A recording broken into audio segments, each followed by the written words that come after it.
Hello IBS family, কেমন আছেন সবাই? আশা করি ভালো আছেন। তো আজকে কথা বলবো হচ্ছে যে আইবিএস এর সাথে আইবিএস এর অ্যাসোসিয়েট যে প্রবলেমগুলো আমরা ফেস করি, তো ওই প্রবলেমগুলো নিয়ে কথা বলবো যে আপনার আইবিএস হলে এটার সাথে অ্যাসোসিয়েট কী কী প্রবলেম হয় বা হতে পারে বা হয়ে আছে, ওইগুলো নিয়ে কথা বলবো। তো আমি আইবিএস এর পেশেন্ট ছিলাম। I was an patient from IBS 2022 পর্যন্ত, মানে 2022 পর্যন্ত আমি আইবিএস এ সাফার করি 2016 থেকে 15 শেষ থেকে আর কি। তো আমি প্রায় 3.5 বছর আজকে সম্পূর্ণ সুস্থ, এই জন্য আইবিএস নিয়ে কথা বলি, ভিডিও করি। আমার ভিডিও যারা দেখেন তারা তো জানেনই। তো দেখেন ভাই, আইবিএস কি? আইবিএস হচ্ছে একটা মনের রোগ, ফাংশনাল ডিসঅর্ডার, ফাংশনাল রোগ। আপনার নাড়ি ভুঁড়ি টেস্ট করে কিছু আসবে না, সব কিছু নর্মাল আসবে। আপনার অ্যান্ডোস্কোপি থেকে শুরু করে ইচ অ্যান্ড এভরি টেস্ট সব কিছু নর্মাল, দ্যাট মিনস হচ্ছে আপনার আইবিএস এর প্রবলেম। তো এটা আমরা সবাই জানি। তো এখন কথা হচ্ছে যে আইবিএস এর সাথে অ্যাসোসিয়েট কী কী প্রবলেম হয়, অ্যাসোসিয়েট কী কী প্রবলেম আইবিএস এর সাথে হয়। তো অ্যাসোসিয়েট কী কী প্রবলেম হয় সেটা হচ্ছে যে আপনার যদি আইবিএস থাকে, আপনার কিছু প্রবলেম হবেই। এটা আইবিএস এর যারা সি এর পেশেন্ট তাদের একটু প্রবলেম আলাদা হয়, বা যারা ডি এর পেশেন্ট তাদের প্রবলেমটা একটু আলাদা হয়, কিন্তু প্রবলেমগুলো প্রায় সিমিলার। তো প্রবলেমগুলো কি হয় যে আপনাদের যাদের আইবিএস সি এর পেশেন্ট, যারা ইসোফেগাস থেকে এত বেশি গ্যাস পাম্প করে উপর দিকে, যেটাকে অ্যাসিড রিফ্লাক্স বলে, আপনার এত বেশি মানে এই জায়গাটা যে খাদ্যনালী ইন্টেস্টাইনটা এত গ্যাস থাকবে আপনার, যে আপনি গ্যাসের যন্ত্রণায় আপনার এই হার্ট বার্ন হবে। হার্ট বার্ন হচ্ছে আপনার যে হার্ট, এটা বার্ন করবে, হার্ট বার্ন বলে এটাকে। এবং এটার জন্য বুক ধরফরও করে আর কি। তো বুক ধরফর করা আর হার্ট বার্ন করা একই, সেম সেম জিনিস আর কি। এটা বাংলা, ওটা ইংলিশ।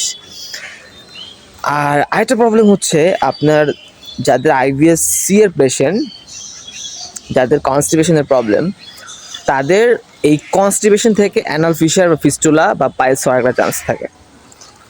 আর যাদের আইবিএস ডি এর পেশেন্ট, তাদের কি হয়, তাদের হচ্ছে আপনার এতবার টয়লেটে যাওয়া লাগে, টয়লেটে যেতে যেতে আপনার শরীরের যে মানে আপনার বডির যে, বা অনেকে মিউকাসও যায়।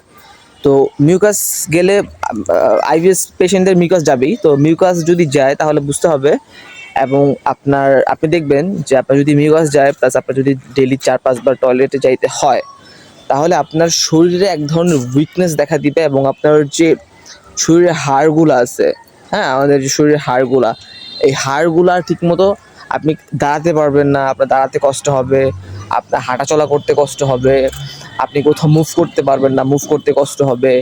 আপনি যদি মানে আপনি আপনার যে কাজ করেন, কর্মব্যস্ত থাকে, বা আপনারা যে পেশায় আছেন, তো আপনি ওই পেশায় আপনি যখন নিয়োজিত থাকবেন, তখন দেখবেন যে আপনার এই কোনো কাজই আপনি মানে ঠিকঠাক মতো করতে পারবেন না, কাজে আপনি কনসেন্ট্রেট করতে পারবেন না।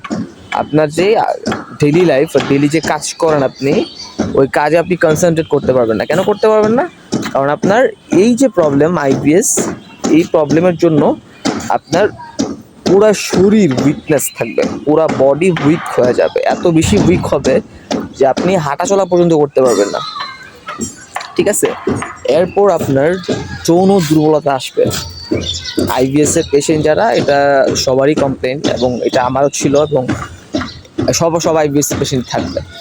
আপনার যৌন প্রবলেম হবে। আপনি যদি ম্যারিড হন, আপনার দেখা গেছে যে আপনার ইরেকটাইল ডিসফাংশন হবে, আপনার 2-3 মিনিটের মধ্যে বীর্য আউট হয়ে যাবে, আপনার লিঙ্গ ছোট হয়ে যাবে, বা আপনি যখন সহবাস করতে যাবেন এর আগেই দেখা গেছে আপনার আউট হয়ে গেছে, এবং স্পার্ম কাউন্ট কমে যাবে, এবং স্পার্ম কোয়ালিটি খারাপ হয়ে যাবে, এবং হচ্ছে আপনার বীর্যটা গাঢ় হবে না, পাতলা থাকবে। এটা একটা বড় প্রবলেম আমি মনে করি আইবিএস এর পেশেন্টদের যারা, এবং যারা আনম্যারিড আছেন তারা ওই প্রবলেমটা ফেস করেন। আর আইবিএস এর পেশেন্টদের ম্যাক্সিমাম একটা পার্সেন্টেজ হচ্ছে মাস্টারবেট করে। তো ওই মাস্টারবেট করার ফলে আনম্যারিড যারা, তারাও দেখা গেছে যে যৌন সমস্যায় ভোগে, বা যারা মাস্টারবেট করছে বা আইবিএস নিয়েই বিয়ে শাদী করছে, কিন্তু বিয়ের পর তারা স্যাটিসফাই না, তাদের যে যৌন জীবন এটা নিয়ে তারা স্যাটিসফাই না, বিকজ অফ আপনার আইবিএস। তো আইবিএস যদি থাকে আপনার খাবারটা আপনার গায়ে লাগবে না, আপনার খাবারটা অ্যাবজর্বেশন হবে না, ডাইজেস্ট হবে না, আপনি যে খাবারটা খাবেন ওই খাবারটা ওইভাবেই চলে যাবে। সো এর জন্য হচ্ছে আপনার মানে যতটুকু প্রোটিন, ক্যালসিয়াম, ভাইটামিন, মাল্টিমিনারেলস, আবার জিঙ্ক বলেন, ফলিক অ্যাসিড বলেন, এগুলো আপনার বডি নিতে পারতেছে না দেখে হচ্ছে আপনার এই যৌন প্রবলেমটা দেখা দিচ্ছে বা যৌন সমস্যা দেখা দিচ্ছে। এবং অনেকের চোখের প্রবলেম, চোখে মনে করেন যে কম দেখে, চোখে গ্লুকোমা হয়, বা দূরের জিনিস দেখতে কষ্ট হয়, বা রোদে যাইতে প্রবলেম হয়, আবার অনেকের ভাইটামিন ডি ডেফিসিয়েন্সি হয়, মানে যত প্রবলেম, হ্যাঁ আপনার যত প্রবলেম আপনার বডিতে আইবিএস হওয়ার পর হবে। কারো অ্যাবডোমিনাল পেইন হয়, কারো অ্যাবডোমিনাল পেইন হয় না, কারো ব্যাক পেইনও হয়। সো আপনার যত প্রবলেম আপনি আইবিএস এর কারণে ফেস করতেছেন, ওই সবগুলো আইবিএস অ্যাসোসিয়েট প্রবলেম, মানে ওইটা আইবিএস এর জন্য হচ্ছে। আপনাকে বুঝতে হবে যে এটা পার্টিকুলারলি সিগনিফিকেন্টলি আপনার আলাদা কোনো ডিজিজ না, কিন্তু আপনার যে ব্যাক পেইন হচ্ছে, আপনি ব্যাক পেইনের চিকিৎসা করলে কিন্তু কিওর হবেন না। আপনার রুট কজ হচ্ছে আইবিএস, এবং আইবিএস এর কারণে আপনার যতগুলো প্রবলেম হচ্ছে, এই সব প্রবলেমগুলো আইবিএস যখন নিমিশ হবে তখন চলে যাবে। বাট আপনি যদি পার্টিকুলারলি একটা আপনার যদি আইবিএস এর প্রবলেম, আপনি যদি যৌন সমস্যা ঠিক করতে চান, আপনি পারবেন না। আপনার টেস্টোস্টেরন লেভেল চেক করবেন, দেখবেন ঠিক আছে বা কমে গেছে বা ঠিক আছে, কিন্তু টেস্টোস্টেরন বুস্টার খাবেন কিন্তু কাজে দিবে না, কারণ আপনার আইবিএস এর প্রবলেম। কথা বুঝতে পারছেন? যারা আইবিএস এর পেশেন্ট তারা আপনারা আইবিএস কে ঠিক করেন। এখন আইবিএস কীভাবে ঠিক করবেন?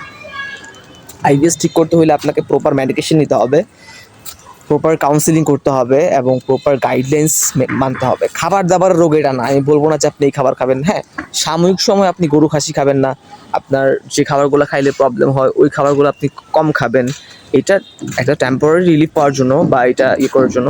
কিন্তু এটা মেইনলি সাইকিয়াট্রিক প্রবলেম। হ্যাঁ, আমি এটা আবারও বলি, এটা একটা সাইকোলজিক্যাল প্রবলেম, এটা একটা সাইকিয়াট্রিক প্রবলেম। হ্যাঁ, এটা একটা মনোদৈহিক রোগ, এটা নট অনলি পেটের সমস্যা, এটা শুধু পেটের সমস্যা না বলতে পেটের সমস্যাই না, যেটা মনে করবো এটা পেটের রোগই না। এটা অ্যাকচুয়াল প্রবলেম হচ্ছে আপনার মনে, আপনার মাইন্ডটা ওভার সেন্সিটিভ, আপনার মাইন্ডটা ওভার অ্যাক্টিভ কাজ করে, দ্যাটস হচ্ছে আপনার এই রিফ্লেক্সগুলো হচ্ছে। সো যারা আইবিএস এর পেশেন্ট, আমি আইবিএস এর পেশেন্ট ছিলাম, আমি 7 বছর আইবিএস এর পেশেন্ট ছিলাম, আজকে আমি সুস্থ, কারণ আমি আমার মেন্টাল ট্রিটমেন্ট করে আমি এখান থেকে বের হয়েছি। হ্যাঁ, এটা মনোদৈহিক রোগ, মনের সাথে পেটের সম্পর্ক, শুধু পেট করলে হবে না, আপনার মন ঠিক করতে হবে। সো এটা সাইকিয়াট্রিক ডিসঅর্ডার, এটা মাথার রোগ, এটা মনের রোগ। বুঝতে হবে যে এটা আপনি পাগল না, পাগল একটা গালি। হ্যাঁ, আপনি পাগল না, কিন্তু আপনার এংজাইটি আছে, আপনার ডিপ্রেশন আছে।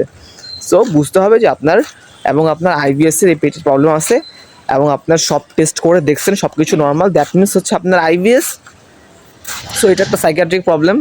সো এটাকে ট্রিট করতে হবে সাইকোলজিক্যালি, তাহলে আপনারা এখান থেকে বের হবেন। আর হচ্ছে পেটের জন্য করতে হবে, পেটের জন্য অ্যান্টিসাইকোটিক না খেয়ে আপনারা ন্যাচারাল কিছু ট্রাই করবেন। হ্যাঁ, এটা আপনার পেটের কাজ করবে, এবং আপনার ইন্টেস্টাইনের মুভমেন্ট বা ইন্টেস্টাইনের যে অত্যাধিক যাদের আইবিএস ডি স্পেশালি বা সি বা আইবিএস ডিসি যাই হোক, আপনার যে ইন্টেস্টাইন বা খাদ্যনালী যে এটার যে মুভমেন্টটা এটা সঠিক না, এই জন্য হচ্ছে আপনার এই প্রবলেমগুলো। কিন্তু এই প্রবলেমটার, এই যে ইন্টেস্টাইনাল প্রবলেম হচ্ছে, এইটার এই গ্যাস্ট্রো ইন্টেস্টাইনাল প্রবলেমটার পেছনে হচ্ছে আপনার সাইকিয়াট্রিক প্রবলেম।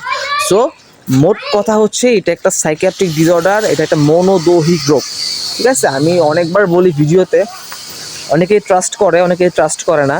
কিন্তু দেখেন, আমি 7 বছর ভুগছি, আমি আইবিএস এর জন্য কম চিকিৎসা করি নাই, আমি কম জায়গায় দৌড়াই নাই, কম টেস্ট করি নাই, কিন্তু কাজ হয় নাই। তো যারা আইবিএস এর পেশেন্ট আমার সাথে কন্ট্যাক্ট করেন, আমি আপনাদেরকে বুদ্ধি পরামর্শ দিব এবং এখান থেকে বের করতে আপনাদেরকে সহযোগিতা করব। So that's all for today. ভালো থাকুন সবাই। আর যারা নতুন সাবস্ক্রাইবার তারা অবশ্যই, বা নতুন ভিডিও দেখতেছেন অবশ্যই সাবস্ক্রাইব করে যাবেন, আমার ভিডিওগুলো দেখবেন। আর যারা ওল্ড সাবস্ক্রাইবার আছেন তারা পাশে থাকবেন। সো আজকের মতো বিদায় নিলাম। That's all for today. ধন্যবাদ সবাইকে।